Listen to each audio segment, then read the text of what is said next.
Radio पर हमारी शुरुआत एक चांस था। छठ की छुट्टियों में यहाँ पर आया हुआ था, यहाँ ऑडिशंस चल रहे थे।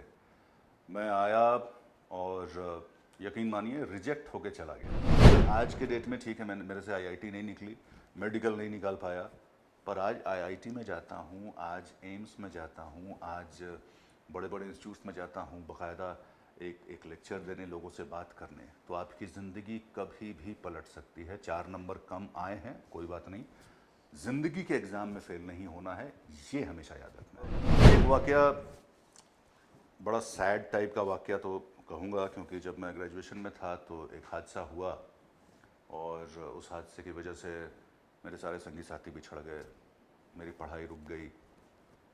उसके बाद मतलब जो आपके साथ खेलते थे वो आपके सीनियर्स हो गए, उनका करियर बन गया और आप तब तक स्ट्रगल ही कर रहे थे। तो एक बार दिमाग में आया कि यार अब हो गया, अब इससे ज़्यादा क्या करना है। पापा डॉक्टर थे और लोग ताना मारते थे कि तुम तो शायद एक दवा दुकान भी नहीं खोल पाओ।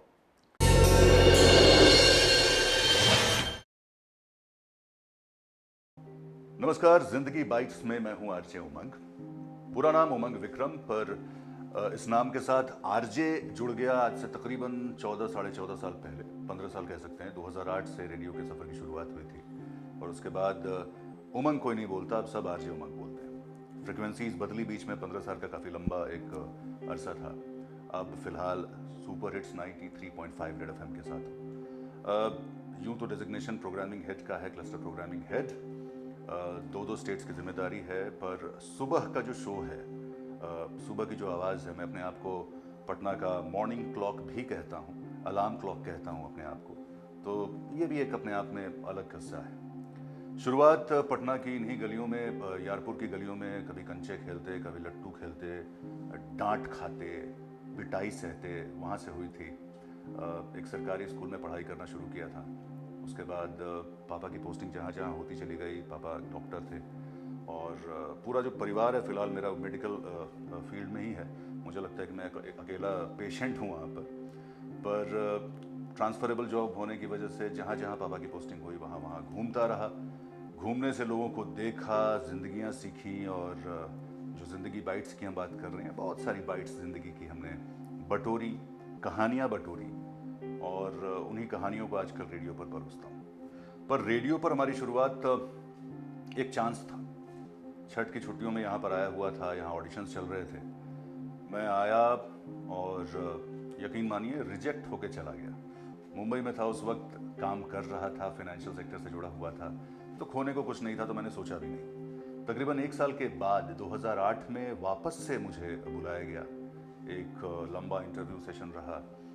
उसके बाद बहुत सारे लोगों ने सोचा कि भाई मेरे जैसे इंसान को क्यों आरजे बनाया जाए, क्योंकि रेडियो जॉकी बनने के लिए अमूमन जितने लोगों ने शुरुआत की है वो 18-19 साल, 20-21 साल में शुरुआत कर लेते हैं। मैं हिंदुस्तान का शायद पहला एक आरजे हूँ जिसने 30 साल की उम्र में रेडियो पर अपना सफ़र शुरू किया और आज सब कुछ मतलब सीखते हुए आज इस मुकाम पर पहुँचे। पर रेडियो पर हमारी शुरुआत एक चांस था। छठ की छुट्टियों में यहाँ पर आया हुआ था, यहाँ ऑडिशंस चल रहे थे। मैं आया और यकीन मानिए रिजेक्ट होके चला गया। ग्राउंड म्यूज़िक होता है और अगर आपके कान संगीत समझ सकते हैं, अगर आपको शब्दों की समझ है, अगर आप कहानियाँ समझते हैं, तो मेरे ख्याल से आप भी एक आरजे बन सकते हैं। अक्सर मुझे सवाल पूछा जाता है कि यार आपकी आवाज़ बड़ी अच्छी है, बहुत बैरीटोन है, तो इसलिए आप आरजे अच्छे हैं। अगर सिर्फ ये हकीकत होती तो शायद सिर्फ बैरीटोन वाले ही आरजे बनते, महिलाएं आरजे नहीं बन पाती, हो सकता है। पर आवाज़ जो है, आवाज़ में हमेशा एक बात कहता हूँ कि आवाज़ एक थाल है, कोई थाली नहीं खाता। उस थाल में क्या परोसा जा रहा है वो खाना चाहिए। तो आपकी आवाज़ अच्छी है, बुरी है, उससे फ़र्क नहीं पड़ता, पर आपके पास कंटेंट कितना है। क्या आपको लोगों में कहानियाँ नज़र आती हैं? जब आप बाज़ार में कुछ खरीदने जाते हैं तो आप क्या देखते हैं? क्या अगर साड़ी की दुकान में अगर आप कभी गए होंगे आपके घर में किसी के लिए साड़ी खरीदने के लिए, तो वो जिस तरीके से एक एक साड़ी 5-5, 7-7 मीटर की साड़ियाँ खोल खोल के दिखाता है और उसके बाद वापस सहेज के रख देता है, वो मेहनत और उस मेहनत के पीछे की कहानी अगर आप पकड़ सकते हैं, अगर आपने कभी रिक्शा लिया है, कभी रिक्शे वाले से बात की है, अगर वो कहानी आप पकड़ सकते हैं, चाहे बहुत सारी कहानियाँ अखबारों से निकलती हैं, आपके घर में जो काम करते हैं उनकी कहानी, आपके पेरेंट्स की कहानी, आपके दोस्तों की कहानी, आपके टीचर्स की कहानी, आपकी खुद की कहानी। अगर कहानियों को आप समझ सकते हैं, पकड़ सकते हैं, तो आप बेहतरीन आरजे बन सकते हैं। पर हमारे यहाँ क्या है ना कि एक बहुत अजीब एटीट्यूड है। हम सब के घरों में mostly I am talking about middle class families के हमारे घर में एक कपड़ा होता है, हमारा बहुत सबसे अच्छा ड्रेस जो होता है ना, वो हम अलमारी में सहेज के रखते हैं स्पेशल मोमेंट्स के लिए, रोज नहीं पहनते। अब जरा सोचिए, जो आपका सबसे अच्छा ड्रेस है वो आप सबसे कम पहन रहे हैं। यही हम करते हैं अपने अंदाज, अपने व्यक्तित्व, अपने बोलचाल के साथ। कई लोग हमसे कहते हैं कि सर यहां ना हम ऐसे बोल रहे हैं, माइक पर बहुत अच्छा बोलेंगे। ऐसा नहीं होता है। मैं हमेशा एक बात कहता हूं, एक्सेलेंस इज हैबिट। अगर आप अच्छा बोलते हैं आप हमेशा अच्छा बोलेंगे। अगर आप अच्छा दिखते हैं तो आपको हमेशा अच्छा दिखना है। ऐसा नहीं कि भाई एक स्पेशल मोमेंट के लिए, क्योंकि आपको नहीं पता जिंदगी आपको वो मौका कब दे दे। अगर मैं अपनी कहानी बताऊं, एक एवरेज स्टूडेंट था। एक दौर ऐसा भी था, यही मगध यूनिवर्सिटी का प्रोडक्ट हूं, सेशंस बहुत लेट चल रहे थे, मेरे सारे फ्रेंड्स मुझसे आगे निकल गए, मैं वहीं था। कई बार सोचना पड़ता था कि जिंदगी में होगा क्या, मैं क्या कर पाऊंगा, क्या एक नौकरी मिल पाएगी।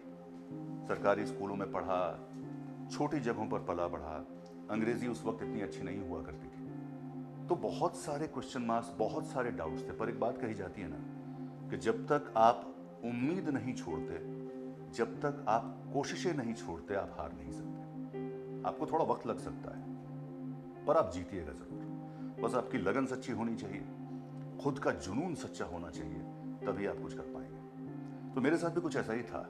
मैंने कभी नहीं सोचा था कि भाई सो कॉल्ड सेलेब स्टेटस हासिल होगा, क्योंकि मैं ये जान के बड़ा लोगों को ताज्जुब होता है कि मैं बहुत शाई किस्म का इंसान हूँ। मैं आज भी जब सुबह रेडियो का कंसोल ऑन होता है, या अभी फिलहाल जिंदगी बाइट्स पर ये शूटिंग चल रही है, अंदर से मेरे थोड़े थोड़े पसीने छूट रहे हैं। मैं आया था यहाँ कुछ देर पहले और बाकायदा मैंने अपना पसीना सुखाया, उसके बाद कैमरे को मैंने अभी फेस करना शुरू किया।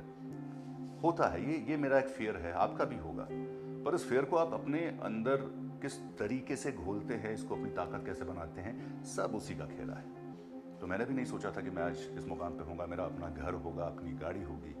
बहुत मुश्किल लगता था, पर आज सब कुछ है। और यहाँ तक पहुँचने के लिए बस एक जुनून। क्या है, कई बार क्या लोग है कि लोगों में आजकल है कि कई लोग पूछते हैं कि सर रेडियो क्या पार्ट टाइम हो सकता है। बट द पॉइंट इज भाई साहब, मीडिया, चाहे वो रेडियो हो, चाहे वो टेलीविजन हो, चाहे वो प्रिंट हो, आजकल डिजिटल मीडियम हो, मीडिया इज 24/7। और रेडियो की दुनिया में वही सक्सीड कर सकता है जो पैशन के साथ आता है। लोगों को आजकल फैशन के लिए आरजे बनना है कि आप आरजे बन गए, आप अपने शहर के स्टार बन गए, लोग आते हैं। पहले तो ऑटोग्राफ हुआ करता था, आजकल फोटोग्राफ, सेल्फी का ज़माना है। आपको बुलाया जाता है इनॉग्रेशंस में, आप लेक्चर्स देने जाते हैं। वो एक अलग चीज़ है, वो साइड इफेक्ट है। पर अगर आपको बोलना अच्छा लगता है, अगर आपको कहानियां पसंद हैं, अगर आप सवाल पूछ सकते हो, तो आप आरजे बन सकते हो। सेलेब का स्टेटस या एक फैन फॉलोइंग, ये सब साइड इफेक्ट हैं और कोई साइड इफेक्ट के लिए काम नहीं करता। आप अगर सच्ची लगन के साथ, सच्ची मेहनत के साथ आगे बढ़ेंगे तो आपको वो सारी चीज़ें मिलेंगी। हर इंसान, अगर आप कोई भी काम करो, हमारे अपने शहर पटना में एक आइसक्रीम वेंडर है, हम भगत सिंह के नाम से जानते हैं। He is a star, he is celeb. वो बेच रहे हैं आइसक्रीम, पता नहीं जनरेशंस को उन्होंने आइसक्रीम खिलाई है। आज भी वही रूप है उनका, वो अपने आप में सेलेब का स्टेटस है। लोग उनके साथ खड़ा होना चाहते हैं, उनको बुलाया जाता है despite being an ice cream vendor. तो आप अगर अपना काम जज्बे के साथ, मेहनत के साथ, जुनून के साथ करोगे तो आप सेलेब बन जाओगे। हमारे आज के इस समाज में कई सारे एग्जाम्पल्स हैं। There are celebrity doctors, celeb writers, celeb cameraman, बहुत सेलेब टीचर्स हमारे साथ हैं जिनके लाखों, हजारों, करोड़ों की फॉलोइंग्स हैं। सिंगर्स, मूवी स्टार्स, ये तो खैर हमेशा से थे, पर ये सब भी अब स्टार बन रहे हैं। आप अपनी फील्ड में स्टार बन सकते हैं। हालांकि मैं ज़्यादा फील्ड्स के बारे में नहीं बताऊंगा, रेडियो से आया हूँ, रेडियो की ही बात करूंगा। कई बार क्या होता है कि आप खुद से सवाल पूछ सकते हो। जैसे हम कहते हैं भाई भारत पाकिस्तान में बड़ी दुश्मनी है, कभी आपने सोचा है या पूछा है क्यों? तो आपको एक कहानी मिल जाती है। उस कहानी के पीछे जाने की कोशिश की है कि क्यों है, क्या हुआ था, क्यों हमने दुश्मनी पाल के रखी है। या आज अगर मतलब चीन के साथ तकरार चल रही है तो क्या है, what is LAC, what is LOC, हमें जानकारी लेनी चाहिए, हमें ये सवाल पूछने चाहिए खुद से और इन सवालों का जवाब देना चाहिए, क्योंकि हर जवाब अपने आप में एक कहानी है। और वही कहानियाँ जो हम शेयर करते हैं रेडियो की दुनिया में, तो फिर आपको भी थोड़ा मज़ा आता है। ठीक है, बीच में अरिजीत सिंह से लेके कुमार सानू, मोहम्मद रफ़ी साहब की आवाज़ें होती हैं जो कहीं बड़े स्टार्स हैं। आपको अगर रेडियो का इतिहास पता हो कि रेडियो की शुरुआत हुई थी जानकारी से, इंफॉर्मेशन के लिए, युद्ध के मैदान में। उसके बाद एंटरटेनमेंट की दुनिया आई जहाँ पर लोग गाने सुना करते थे। रेडियो बहुत बड़ा हुआ करता था, आज भी है। आज की जो दुनिया है वो इंफोटेनमेंट की है, सिर्फ एंटरटेनमेंट की नहीं है। एंटरटेनमेंट आपको शायद आपके दोस्तों से मिल जाए, कुछ भी मिल जाए, पर रेडियो ऑन द गो एक ऐसा मीडियम है कि जब कुछ नहीं होता है तब भी इंसान रेडियो की तरफ निगाहें उठाता है। और रेडियो कैसे काम करता है? देखिए क्या है कि बाकी जितने मीडियम्स हैं वो सब अपॉइंटमेंट मीडियम है। कहने का मतलब अगर आप अखबार पढ़ रहे हो तो और कुछ नहीं कर पाओगे, आपको अखबार में पूरा ध्यान देना पड़ेगा। अगर आप टेलीविज़न देख रहे हैं तो फिर आप टेलीविज़न देख रहे हैं और आप कुछ नहीं करेंगे। आप बोलिएगा हम तो खाना खा लेते हैं सर टीवी देखते देखते। यकीन मानिए टीवी पर जब कोई आवाज़ आएगी आप चबाना बंद कर दीजिएगा, क्योंकि फिर आपको सुनाई नहीं देता है। इंटरनेट भी वही है, आपके हाथ में आपका फ़ोन हो, टैब हो या आप कंप्यूटर पर बैठे हुए हों, आप उस समय और कुछ नहीं कर सकते। पर रेडियो एक ऐसा मीडियम है कि आप दोस्तों से गप्पे लड़ाइए, आप गाड़ी चलाइए, आप खाना बनाइए, आप शॉपिंग करने जाइए, रेडियो आपकी ज़िंदगी के बैकग्राउंड म्यूज़िक की तरह हमेशा आपके साथ रहता है। और रेडियो पावर ऑफ डिस्टर्बेंस पे काम करता है। क्या है कि जैसे आप शांत कमरे में सो रहे हो, अचानक बगल से ट्रेन गुजर जाए तो आपकी नींद खुल जाएगी। पर जब आप ट्रेन में सोते हो, ट्रेन के अंदर उस तेज आवाज में आपको अच्छे से नींद आ जाती है, क्योंकि वो आवाज आपके उस पर्टिकुलर फ्रेम का एक बैकग्राउंड म्यूजिक बन गया, वो आपको डिस्टर्ब नहीं कर रहा है। तो रेडियो पर भी यही होता है कि लगातार म्यूजिक चल रहा है, म्यूजिक चलते चलते अचानक म्यूजिक बंद होता है और आपको एक आवाज सुनाई देती है एक आरजे की, और आपका ध्यान चला जाता है। और इसीलिए आरजेस की ये आज पहुंच है। अभी थोड़े दिनों पहले ये पूरी दुनिया कोविड जैसे महामारी से जूझ रही थी, रेडियो ने लोगों का बहुत मनोरंजन किया, क्योंकि टेलीविज़न सीरियल्स की शूटिंग बंद हो गई थी, फिल्में नहीं बन रही थी, पर आरजे था, गाने थे और रेडियो था। तो जब कुछ नहीं होता है तो रेडियो होता है। कुछ लोग हैं आजकल जो कहते हैं कि रेडियो का तो अब भविष्य नहीं है, तो यकीन मानिए रेडियो का भविष्य हमेशा रहेगा, क्योंकि हो सकता है कि कल को इस कमरे की बत्ती बुझ जाए, अभी ये जो कैमरा चल रहा है, जो शूटिंग हो रही है, सब ब्लैंक हो जाए। आप जहां इसको देख रहे हो सकता है, भगवान न करे ऐसा हो, पर हो सकता है कि वो डिस्प्ले काम ना करे, पर ये आवाज़ काम करेगी। और जब तक आवाज़ है तब तक रेडियो है। कहते हैं कि इंसान जब गर्भ में होता है ना, तब से आवाज़ें पहचानना शुरू करता है। एक बच्चा अपनी माँ की आवाज़ पहचानता है, कुछ गाने उसको अच्छे लगने लगते हैं, सराउंडिंग दुनिया की समझ गर्भ में एक बच्चा आवाज़ के जरिए ले रहा होता है। जब आपकी हमारी हालत खराब होती है तो डॉक्टर हमारी दिल की धड़कनें सुनता है, नब्ज टटोलने की कोशिश करता है। तो आवाज़ की दुनिया जब तक रहेगी तब तक रेडियो रहेगा। हाँ, अगर आप रेडियो की दुनिया में आना चाहते हैं तो आप संपर्क कर सकते हैं। आप मुझे आरजे उमंग रेड एफएम को फॉलो कर सकते हो इंस्टा पर, फेसबुक पर। अगर आपके कुछ सवाल हैं तो आप मुझे वहाँ पूछ सकते हो, मैं कोशिश करूँगा कि आपके सवालों के जवाब दूँ। बाकी ज़िंदगी बाइट जैसे ऐसे कई सारे प्लेटफॉर्म्स हैं जो गाहे बगाहे आपको बहुत सारे लोगों से मिलवाते हैं। इस चैनल पर आपको सिर्फ मैं नहीं, बहुत सारे सेलिब्रिटीज़, बहुत सारे इन्फ्लुएंसर्स मिलेंगे, बहुत सारी कहानियाँ मिलेंगी, और इन कहानियों का मकसद एक ही है कि कल को आपकी ज़िंदगी में भी कुछ ऐसा हो, कोई ऐसी आपकी कहानी हो कि आप लोगों को प्रेरित कर पाएँ, आप लोगों को सिखा पाएँ, उनकी ज़िंदगी में कुछ ऐड कर पाएँ। बाकी बात कम्युनिकेशन के मीडिया के इस दुनिया में एक बात हमेशा याद रखिएगा, कई बार क्या होता है ना कि हम कुछ कहते नहीं। आपके किसी फ्रेंड के साथ कुछ अनहोनी हुई है, कुछ बुरा हुआ है, वो शांत बैठा हुआ है, आप अपने दोस्त के साथ बैठते हो बिना कुछ कहे, बस उसके कंधे पर हाथ रखा और बिना एक शब्द कहे एक परफेक्ट कम्युनिकेशन हो जाता है। दिल से दिल की आवाज़ सुन ली जाती है। और कहते हैं कि दुनिया में हालांकि आपके बगल का जो बंदा आपके साथ शायद सट के कोई खड़ा हो, पर उसके दिल तक पहुंचने में बहुत मेहनत लगती है। और अगर आप उस मेहनत के लिए तैयार हो, अगर आप अपनी आवाज़ पर काम करने को तैयार हो, अगर आप कहानियाँ बटोरने को तैयार हो, भाषा सीखना। एक और मुझे बड़ी अजीब बात लगती है, जैसे हमारे यहाँ कोई अंग्रेज़ की तरह अंग्रेज़ी बोलता है तो हमें हंसी आती है। ध्यान दीजिएगा, जब कोई अंग्रेज़ हिंदी बोलता है तब भी हमें हंसी आती है। जो जिसकी भाषा है वैसी ही बोलनी चाहिए। अगर आप किसी की अच्छी अंग्रेज़ी पर हंसते हैं तो आप अपने ही पैरों पर कुल्हाड़ी मार रहे हैं। भाषा को पकड़िए, भावनाओं को पकड़िए, और मुझे लगता है रेडियो का हो या ये वीडियो की दुनिया हो, ये सारी दुनिया आपके कदमों में आ सकती है। बस हाँ, जुनून सही रखना है, लगातार सीखते रहना है, तभी आप कल को कुछ सिखाने के लायक हो सकते हैं।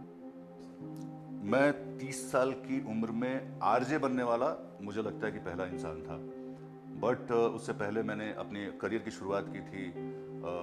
MBA किया है, उसके बाद एक एड एजेंसी में मैंने कॉपी राइटर की तरह शुरुआत की, फिर अकाउंट्स में गया, क्लाइंट सर्विस में गया, उसके बाद एक बैंकिंग सर्विस में मैंने काम किया 2 साल, और उसी छुट्टी के दौरान पटना आया हुआ था जब रेडियो के लिए वैकेंसीज निकली थी, तो आया था, रिजेक्ट होकर चला गया था। उसके बाद 1 साल के बाद वापस मौका मिला, तब से लेके आज तक यही। बचपन हमारा इसी शहर में था, और आज के बचपन को देखता हूँ तो लगता है कि हमारा बचपन बड़ा हैपनिंग हुआ करता था।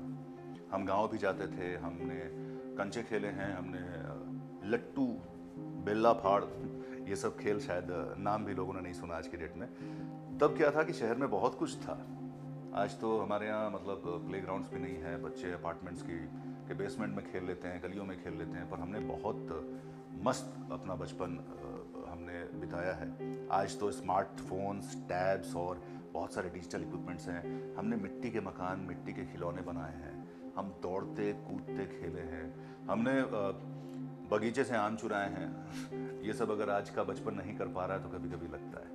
पर बचपन में कभी ऐसा सोचा नहीं था कि आरजे बनूंगा या कुछ। हाँ, मुझे किसी अच्छे कॉलेज में पढ़ने का बड़ा मन था, और सौभाग्य से मौका मिला पोस्ट ग्रेजुएशन में। जब मैं ग्रेजुएशन में था, यहाँ पर पटना में ही था, मगध यूनिवर्सिटी से पढ़ाई की है, तो सेशंस काफ़ी लेट चल रहे थे, तो बड़ा एक उस समय नेगेटिविटी आती थी। एक और बात कहूँगा कि ठीक है, हो सकता है कि जैसे मेरे मैट्रिक में 66% नंबर थे, +2 में सिर्फ 58% नंबर थे, सेकंड डिवीज़न। आज की दुनिया के हिसाब से तो मेरी ज़िंदगी ख़त्म हो जानी चाहिए थी, मैंने कुछ नहीं करना था, मेरे को तो मतलब ज़ीरो हो जाना था। मगर आज के डेट में ठीक है, मेरे से IIT नहीं निकली, मेडिकल नहीं निकाल पाया, पर आज IIT में जाता हूँ, आज एम्स में जाता हूँ, आज बड़े बड़े इंस्टीट्यूट्स में जाता हूँ, बाकायदा एक लेक्चर देने, लोगों से बात करने। तो आपकी ज़िंदगी कभी भी पलट सकती है। 4 नंबर कम आए हैं, कोई बात नहीं, ज़िंदगी के एग्ज़ाम में फेल नहीं होना है, ये हमेशा याद रखना है। और यही मुझे लगता है कि मेरे पिताजी ने मेरे को सिखाया कि भाई कभी भी हार नहीं मानना, चलते रहना। जिस दिन हार मान लोगे उसी दिन हारोगे, जब तक हार नहीं मानोगे दुनिया की कोई ताकत तुमको हरा नहीं सकती। तो अपने अंदर जितनी भी आपकी उम्मीदें हैं, संभावनाएं हैं, उनको कभी मरने मत दीजिए, अपने सपनों को मरने मत दीजिए।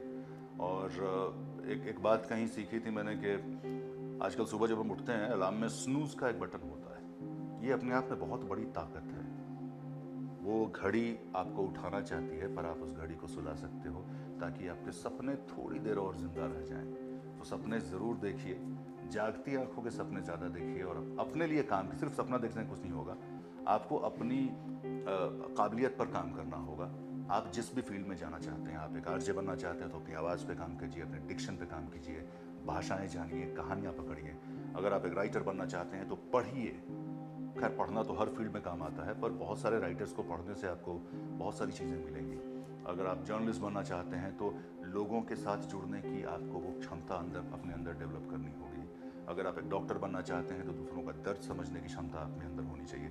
तो जो भी स्किल रिक्वायर्ड है आपके सपने के लिए, उसके लिए लगातार काम करते रहिए। हो सकता है कि थोड़ा लेट हो, जैसे मुझे भी रेडियो में सक्सेस 30 साल में मिला। इससे पहले मैंने काम किया है, पर उस तरह का जो मुकाम जो आज मुझे मिल रहा है, वो उस तब नहीं मिला जिसका सपना हम शायद होश संभालते ही देखना शुरू कर देते हैं। तो कभी कभी देर हो सकता है, पर देर के बाद हमेशा इंसान दुरुस्त आता है, ये याद रखना चाहिए। एक वाकया, बड़ा सैड टाइप का वाकया तो कहूँगा, क्योंकि जब मैं ग्रेजुएशन में था तो एक हादसा हुआ, और उस हादसे की वजह से मेरे सारे संगी साथी बिछड़ गए, मेरी पढ़ाई रुक गई। उसके बाद मतलब जो आपके साथ खेलते थे वो आपके सीनियर्स हो गए, उनका करियर बन गया और आप तब तक स्ट्रगल ही कर रहे थे। तो एक बार दिमाग में आया कि यार अब हो गया, अब इससे ज़्यादा क्या करना है। पापा डॉक्टर थे और लोग ताना मारते थे कि तुम तो शायद एक दवा दुकान भी नहीं खोल पाओ। तो वाकई उस वक्त मुझे भी यकीन होने लगा था कि अब मैं कुछ कर नहीं पाऊंगा।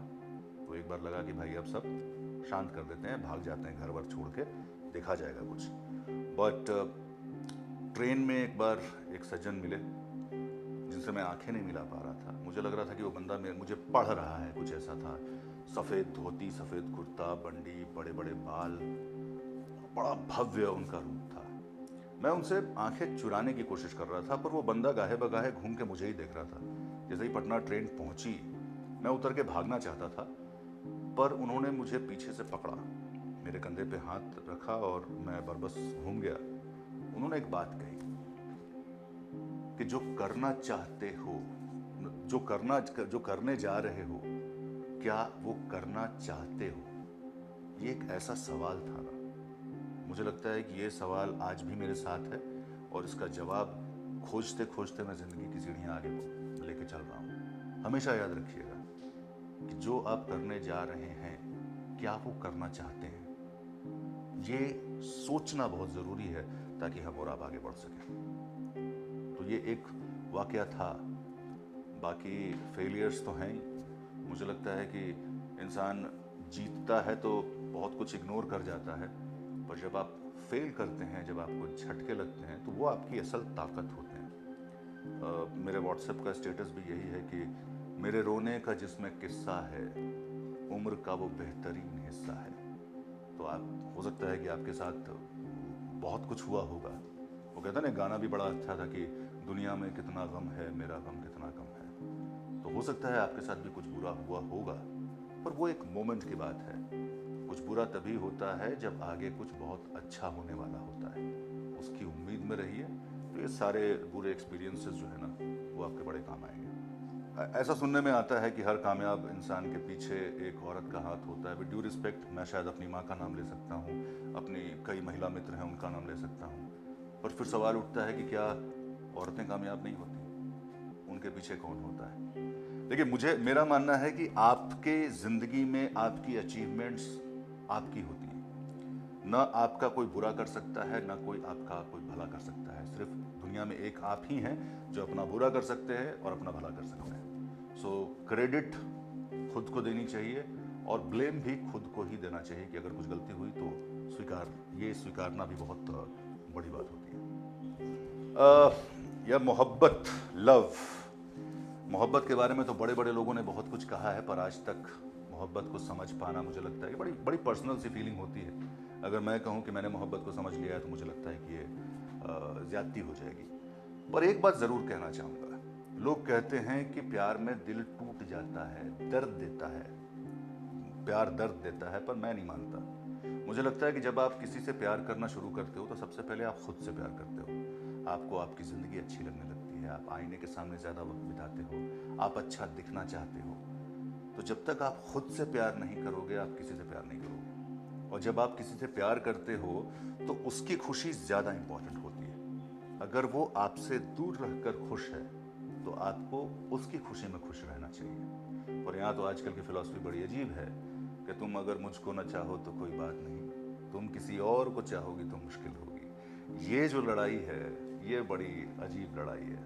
तो भाई, अगर मोहब्बत करते हो तो सामने वाले की खुशी के लिए, मोहब्बत देने का नाम है, आप उसको खुश रखिए, रब आपको खुश रखेगा। आप उसको तकलीफ दोगे, आप जिद पे आ जाओगे, आप पॉजिटिव हो जाओगे, तो आप मोहब्बत नहीं कर रहे हो, आप शायद एक जिद के, एक पागलपन है वो। पर प्यार हमेशा देने का नाम है। और यकीन मानिए, थोड़ी तकलीफ होगी पर सुकून से आप रहेंगे और आपकी ज़िंदगी बड़ी अच्छी रहेगी। प्यार, वैसे भी कहते हैं प्यार आदमी करता कहाँ है, हो जाता है। पर जब प्यार हो जाए तो याद रखना कि सामने वाले की खुशी के लिए आपको जो भी करना है सो करना है। अगर सामने वाला आपके बिना खुश है, वही सही। अपनी ज़िंदगी को बेहतर बनाने के लिए और दूसरों की ज़िंदगियाँ उनसे सीखने के लिए, कुछ प्रेरणा लेने के लिए, कुछ बनने के लिए, या अपने सवालों के जवाब ढूंढने के लिए, please like, follow and subscribe जिंदगी बाइट्स। अब यहाँ बात है जिंदगी की, वो आपके लिए हो सकती है।